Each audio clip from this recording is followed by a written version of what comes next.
नमः सिद्धेभ्यः। ओम नमः सिद्धेभ्यः। ओम नमः सिद्धेभ्यः। मंगलम भगवान वीरो मंगलम गौतमो गणे मंगलम कुंदकुंदाद्यो जैन धर्मोस्तु मंगलम। सर्वमंगलमांगल्यम सर्वकल्याणकारकम प्रधानम सर्वधर्माणां जैनम जयतु शासनम। अहिंसा परमो धर्म की महावीर भगवान की प्रातः स्मरणीय परम पूजाचार्य गुरुवर श्री विद्यासागर जी मुनि महाराज की परम पूजाचार्य गुरुदेव श्री समय सागर जी महामुनिराज की जय। समस्त आचार्य संघ की जय। आगम के माध्यम से और गुरुओं के वचनों से यह बात जानने में आई है कि वीर प्रभु को केवल ज्ञान उत्पन्न हुआ और केवल ज्ञान के माध्यम से विश्व को उन्होंने जाना, बल्कि जाना नहीं, केवल ज्ञान के भीतर पूरा विश्व आया है। यद विद्या दर्पणायते, दर्पण में पदार्थ प्रतिबिंबित होते हैं। अपने अपने स्थान पर वस्तु है, दर्पण अपनी जगह है, वस्तु अपनी जगह है। वस्तु के पास दर्पण गया नहीं, न दर्पण के पास वस्तु आए हैं।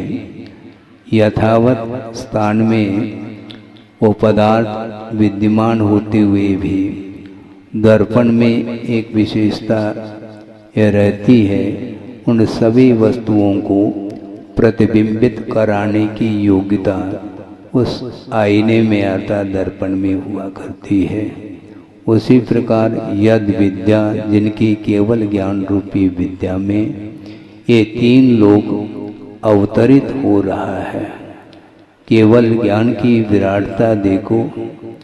अनंतानंत जो पदार्थ हैं, द्रव्य हैं, उनके अतीत अनागत संबंधी पर्यायों के साथ और प्रत्येक द्रव्यगत जो अनंतानंत गुण हैं, उन गुणों के साथ एक समय में वो केवल ज्ञान के विषय बनते हैं। यानी केवल ही भगवान के लिए कोई भी पदार्थ अवशिष्ट नहीं रहा, ज्ञेयभूत पदार्थ जो उनके ज्ञान का विषय नहीं बना हो। इसके बावजूद भी उन्हें तीर्थंकर के लिए, वीर प्रभु के लिए उन पदार्थों में कोई भी आनंद नहीं आ रहा है। जबकि संसारी प्राणी के पास थोड़ा भी ज्ञान यदि उत्पन्न हो जाता है तो वह आनंदित होता है, किंतु भगवान पदार्थों के, ये पदार्थों के जानने से उन्हें आनंद नहीं आ रहा, किंतु निजानंद रसलीन कहा है। वे अपने आत्मा में लीन हो चुके हैं। सकल ज्ञेय ज्ञायक तदपि निजानंद रसलीन सो जिनेन्द्र जयवंत नित अरि रज रहस विहीन कहा। अरि का अर्थ होता मोह। मोह रूपी अरि को समाप्त कर दिया है और आवरण, ज्ञानावरणी दर्शनावरणी कर्म का भी क्षय कर लिया है और रहस्य अर्थात अंतराय कर्म का भी उन्होंने क्षय किया है। सर्वप्रथम केवल ज्ञान को उत्पन्न करने के लिए चार घातिया कर्मों में जो मुख्य रूप से मोहनी कर्म होता है, उसके ऊपर कुठारा घात जब किया जाता है और उसके बाद एक साथ अवशिष्ट तीन घातिया कर्मों का क्षय होता है, तो केवल ज्ञान प्रकट हो जाता है, और केवल ज्ञान प्रकट होने के उपरांत उन समस्त पदार्थों का ज्ञान उन्हें हो जाता है केवल ज्ञान के माध्यम से।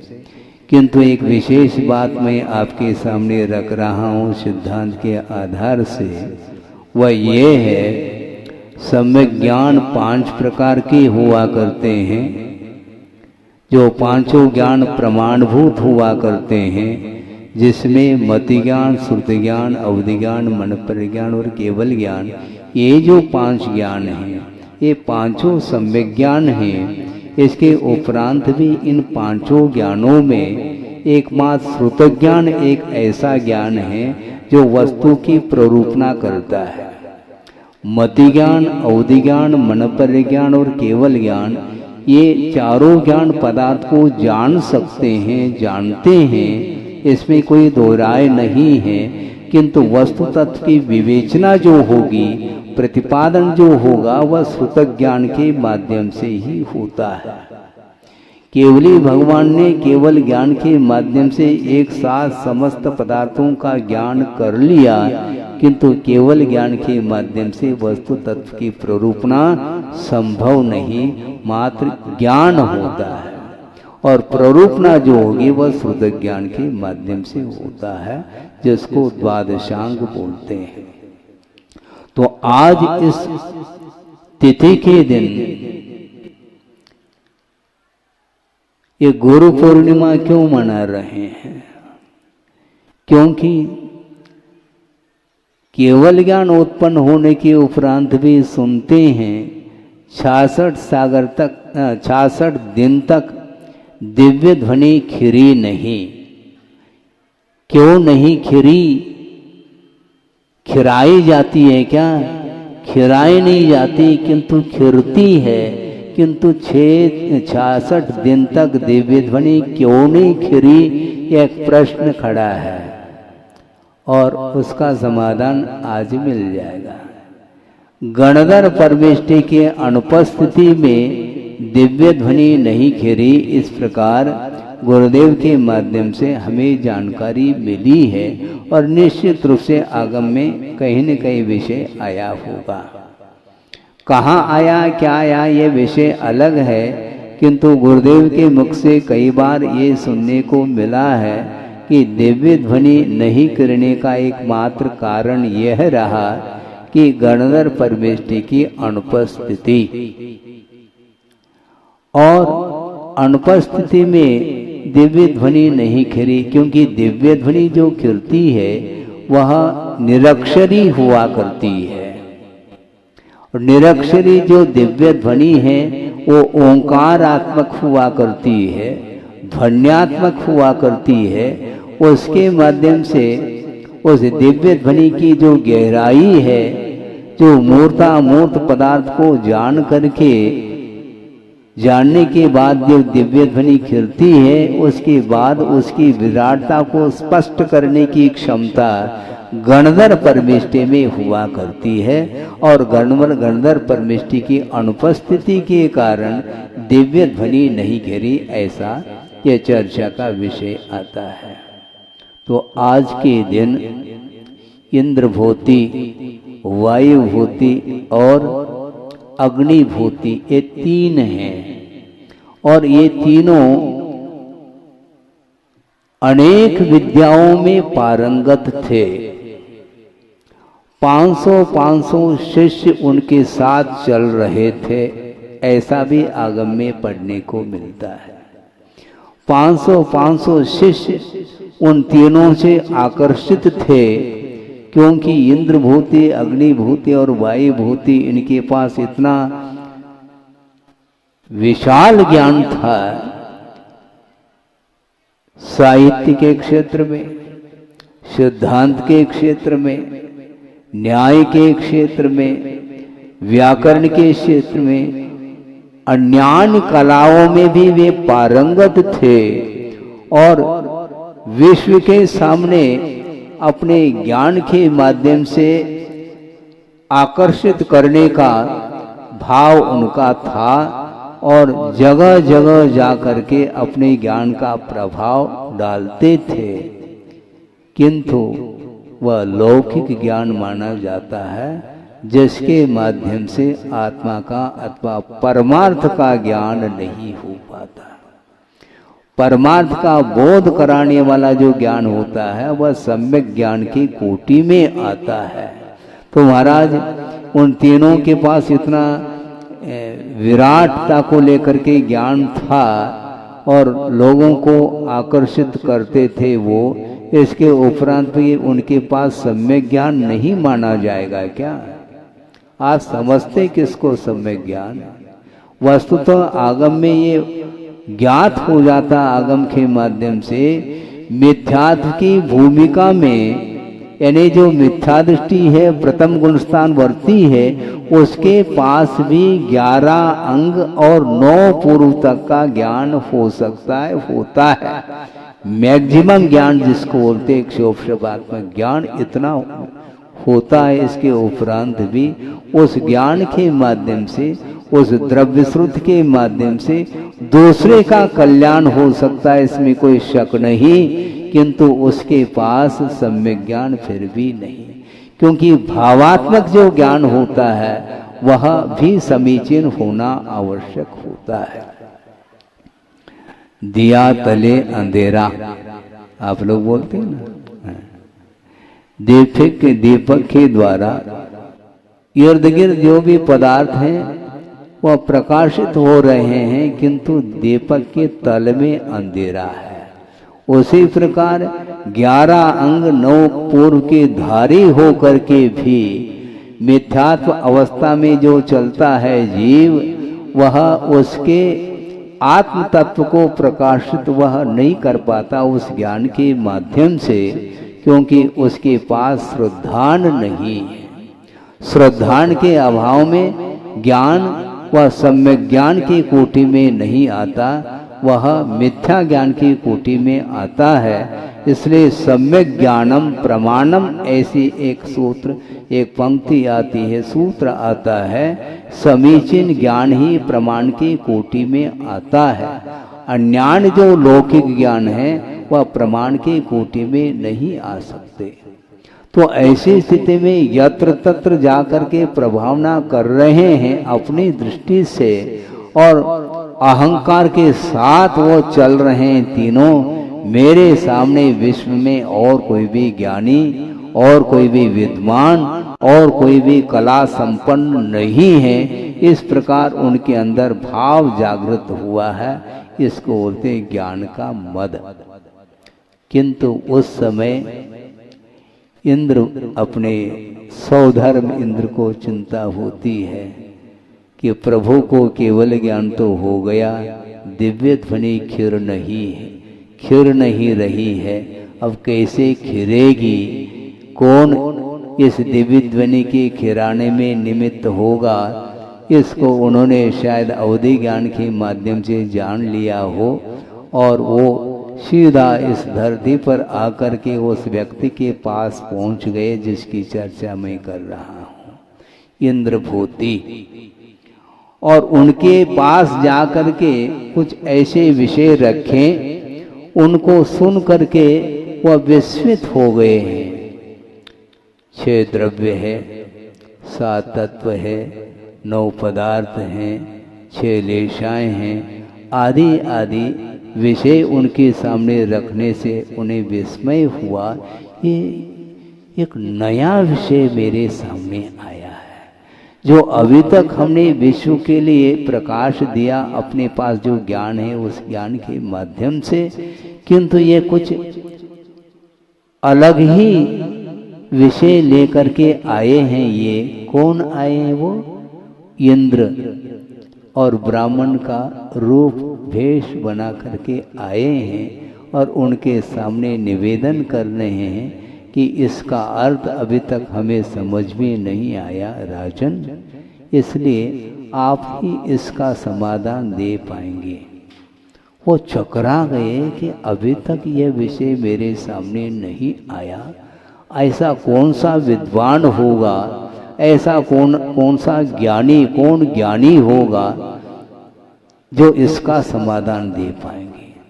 जो आए थे इंद्र ब्राह्मण का रूप लेकर के, उन्होंने कहा कि महाराज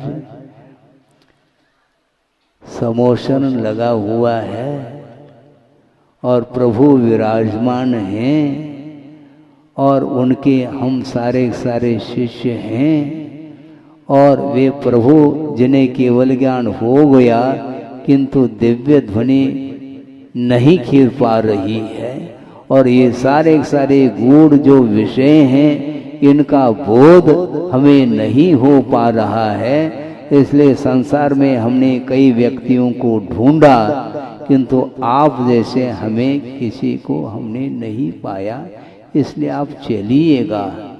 अच्छा, वो कौन है? वो गुरु हैं हमारे। अच्छा, तुम्हारे गुरु हैं?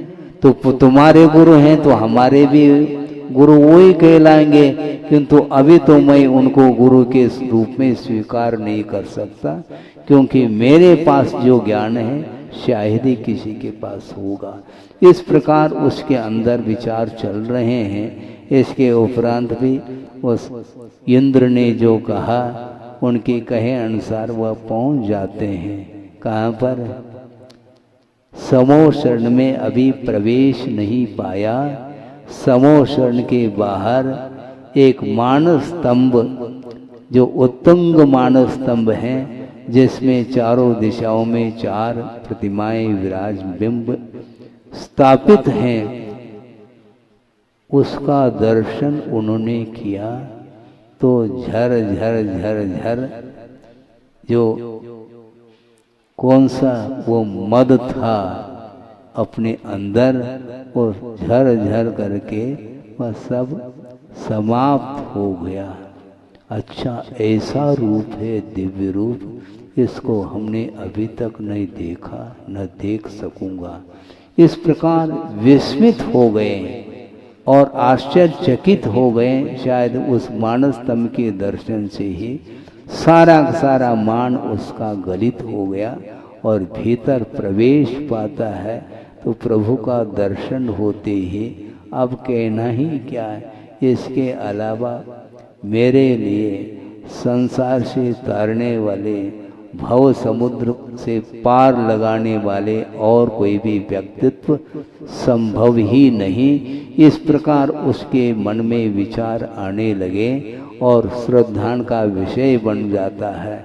सम्यक की उत्पत्ति होती है और जैसे ही सम्यक दर्शन रूपी दीप जब जल जाता है तो सारा का सारा वह मद समाप्त होते ही समर्पण का भाव जागृत होता है और प्रभु को साक्षी मान करके उनको गुरु के रूप में उन्होंने स्वीकार कर लिया और दिगंबरी दीक्षा उन्होंने ली। प्रभु कभी भी किसी को दीक्षित नहीं करते, प्रभु किसी को दीक्षा नहीं देते, किसी को शिक्षा नहीं देते बुला करके।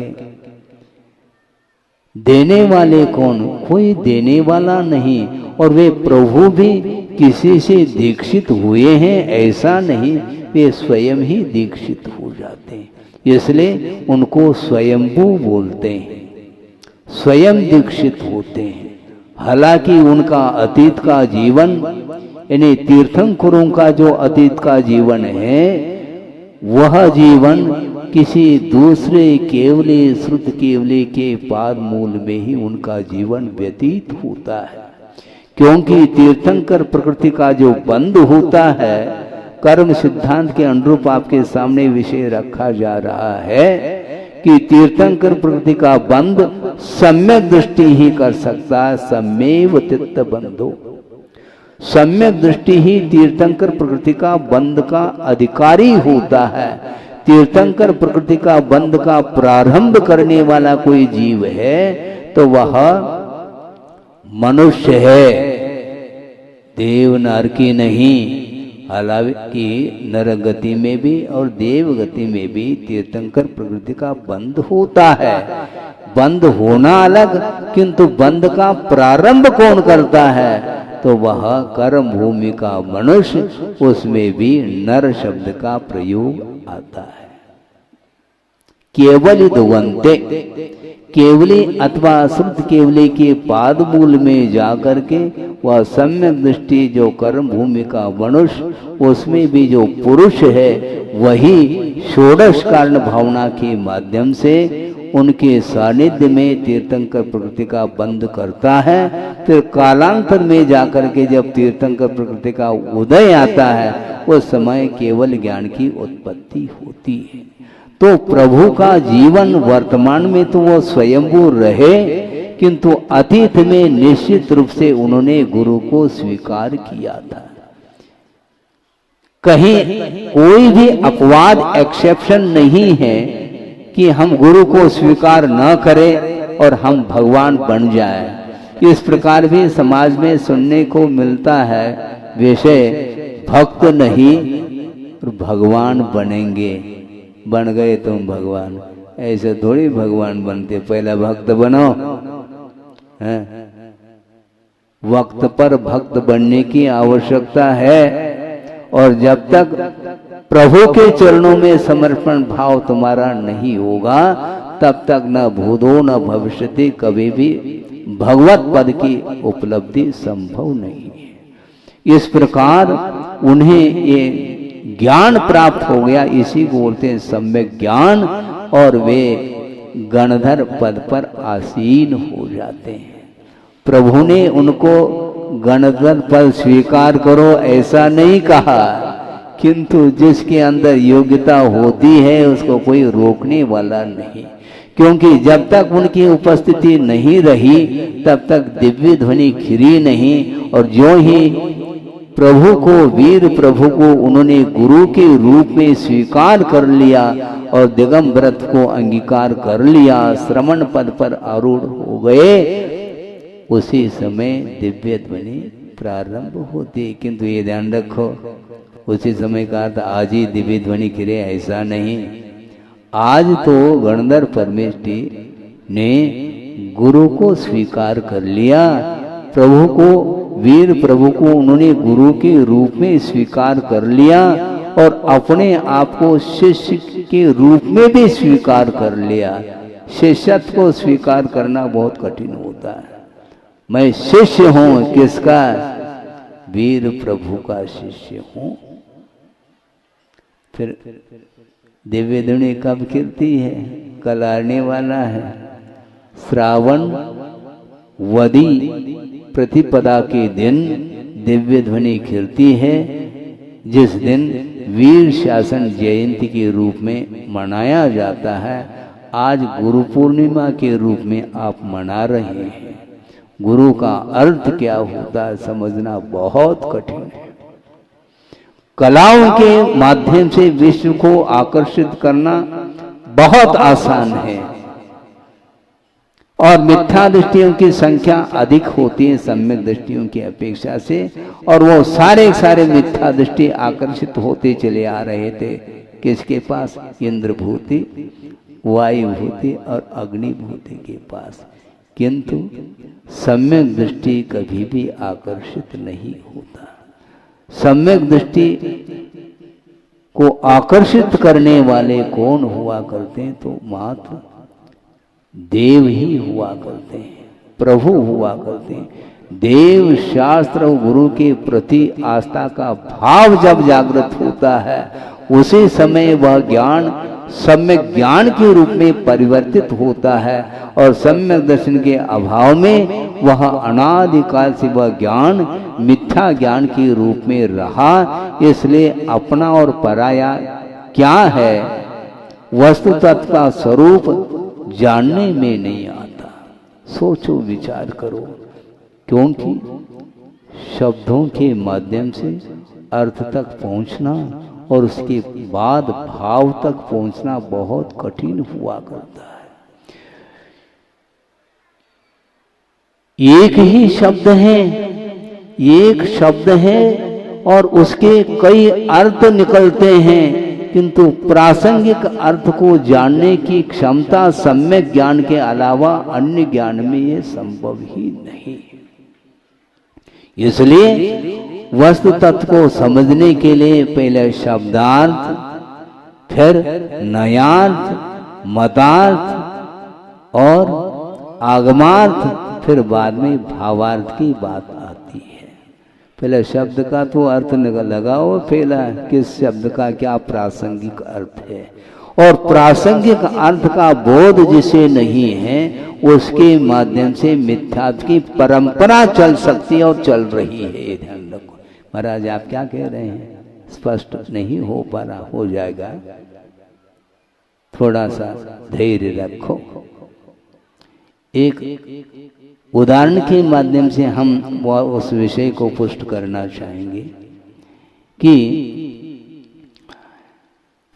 सेंधवम आनयः, एक वाक्य है संस्कृत में, क्या बोला गया? सेंधवम आनयः, सेंधव ले आओ। सेंधव का अर्थ क्या होता है महाराज? सेंधव का अर्थ अश्व होता है, यानी घोड़ा होता है, और सेंधव का अर्थ नमक की डली भी होती है जिसको लवण बोलते हैं। तो मान लो पंगत बैठी है भोजन करने के लिए, उस समय किसी ने कहा सेंधवम आनय, तो उस समय वो यदि घोड़ा लेकर के आया है तो वह हास्य का पात्र बनेगा, क्योंकि प्रसंग क्या है ये देखने की आवश्यकता। पंगत बैठी है भोजन के लिए, उस समय सेंधव का अर्थ सही मायने में लवण ही होगा, और उस समय यदि मानो घोड़ा ले आए तो वह विद्वान नहीं कहलाया। और मान लो राजा जा रहा है, शेर कर रहा है, किसके ऊपर बैठ करके? घोड़े पर बैठ करके करना है, टहलने के लिए जा रहा है, तो उस समय किसी ने कहा सेंधवम आनय, मान लो राजा ने कह दिया सेंधवम आनय, तो उस समय लवण की डली लेकर के गया। ये परस्पर, ये विरोधाभास इसी को बोलते हैं। एक ही शब्द है किंतु दो अर्थ निकल रहे हैं, दोनों 200 अर्थ भी निकल सकते हैं बंधुओं, ये ध्यान रखो। इसलिए आचार्य कहते हैं कि प्रसंग के अनुरूप शब्द का अर्थ बोध जब तक नहीं होगा तब तक वह भ्रमित होगा। यही बात हो गई। अज का अर्थ होता है, क्या बोला गया? अजेर्यष्टव्यम, अज का होम करें। यज्ञ चल रहा था और वहां पर कहा गया अजेर्यष्टव्यम, अज का होम करना चाहिए इस यज्ञ में। तो अज का अर्थ क्या होता है? अज का अर्थ पुराना धान होता है और अज का अर्थ बकरा भी होता है। समझ में आ गई बात? और ये मिथ्यात्व की परंपरा आज भी चल रही है और पशु का होम किया जाता है, जबकि उस यज्ञ में पुराना धान का भी होम किया जा सकता और करना चाहिए था, किंतु दिमाग दौड़ता नहीं। प्रसंग के अनुरूप वह शब्द का अर्थ नहीं निकाल पाता है, तो इस प्रकार विपरीत अर्थ निकाल देता है, तो उसके माध्यम से हिंसा की परंपरा चालू हो जाती है। इसलिए वह ज्ञान अथवा वह शास्त्र सत्शास्त्र नहीं माना जा सकता, उसको कुशास्त्र बोलते हैं, वह कुश्रुत माना जाता है। एक श्लोक आपके सामने रख रहा हूं, बहुत प्रासंगिक है। वरम एकाक्षरम ग्राह्यम, क्या कहा? वरम एकाक्षरम ग्राह्यम सर्वसत्वानुकंपनम न त्वक्षपोषकम पापम कुशास्त्रम धूर्त चर्चितम, ऐसा कहा। एक अक्षर वर अर्थात श्रेष्ठ है। क्यों? सर्वसत्वानुकंपनम, जिन वचनों के माध्यम से प्राणी मात्र का कल्याण होता है,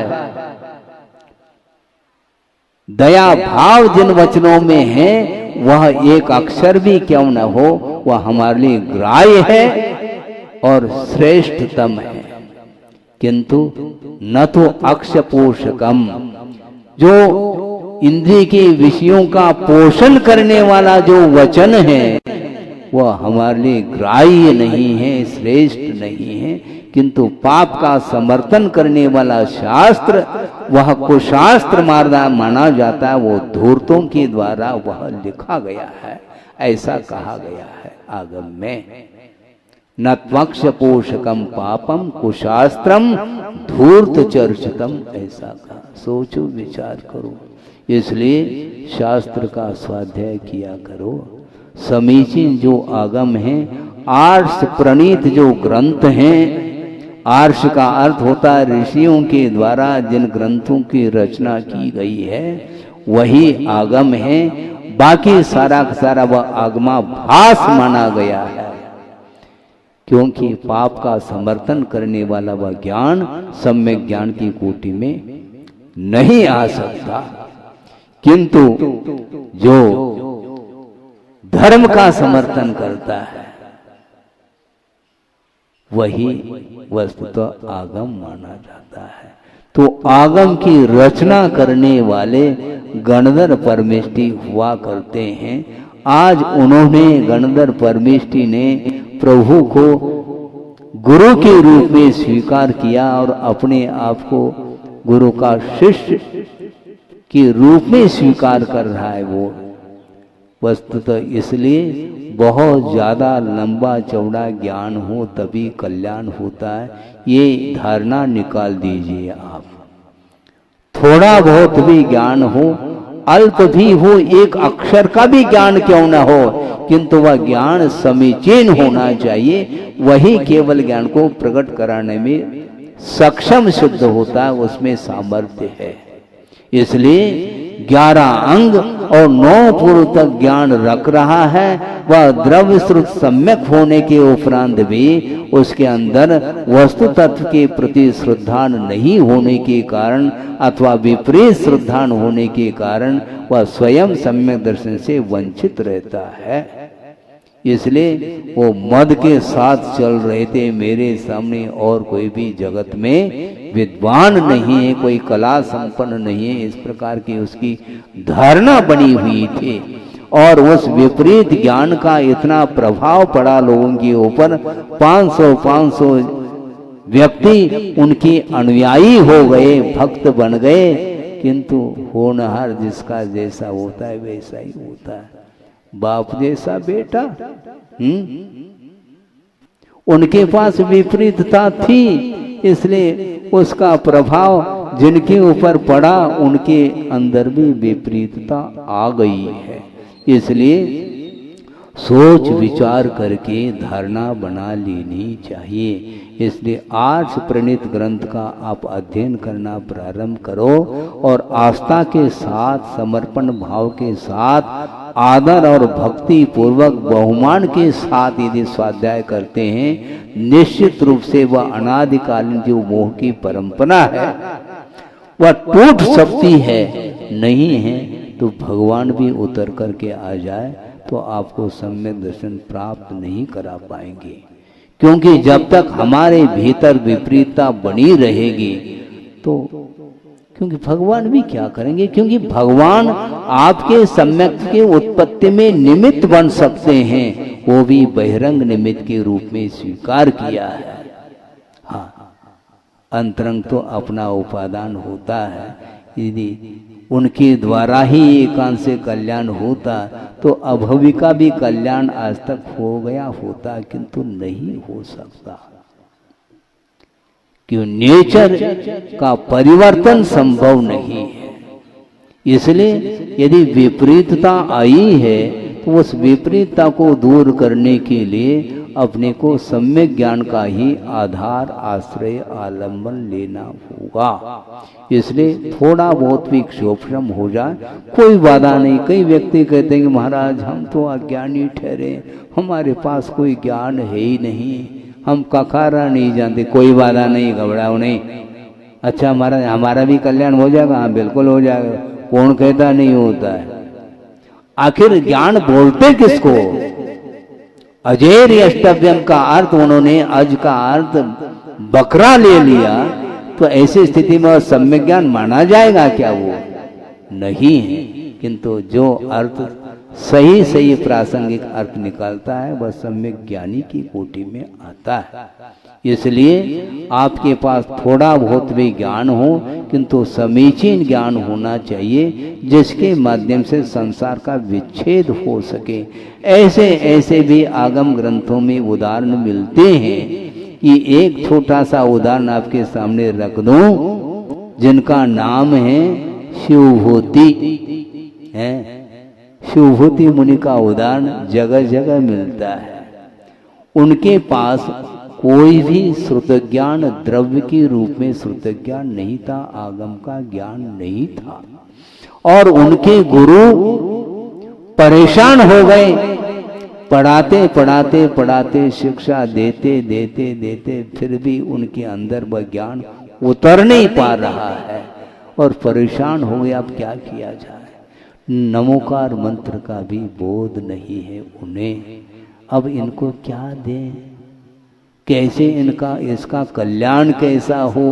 और वो श्रवण पद को भी अंगीकार किया है उसने। इसके उपरांत भी ज्ञान का विकास नहीं हो रहा है। ज्ञान दो तरह का है, एक शाब्दिक ज्ञान होता है, एक भावात्मक ज्ञान होता है। शाब्दिक ज्ञान तो उनके पास नहीं था, इसलिए परेशान हो रहे थे गुरु पढ़ाते पढ़ाते। अब मुश्किल है इसका कल्याण होना, लेकिन मुश्किल कैसा? क्योंकि समर्पण भाव भी कोई वस्तु हुआ करती है। कितना समर्पण भाव उनके अंदर होगा, विस्मय होता है। हम और आपके पास इतना लंबा चौड़ा ज्ञान होने के उपरांत भी तर्क वितर्क करते चले जा रहे हैं, किंतु जिनवाने के प्रति अथवा गुरु के प्रति, प्रभु के प्रति समर्पण का भाव जागृत नहीं हो पा रहा है। और एक दिन वो शिवभूति आहार के लिए निकले, ऐसा सुनने को मिलता है। गुरुदेव के मुख से हमने कई बार इस प्रसंग को सुना है, इसलिए आपके सामने संक्षिप्त में रख रहा हूँ। आहार के लिए निकले हैं और सड़क से जा रहे हैं, और एक वृद्धा है, वृद्ध महिला, और वो क्या कर रही हैं? उड़द जानते हैं आप? हाँ, और उड़द का दाल है, और उसको साफ कर रही है।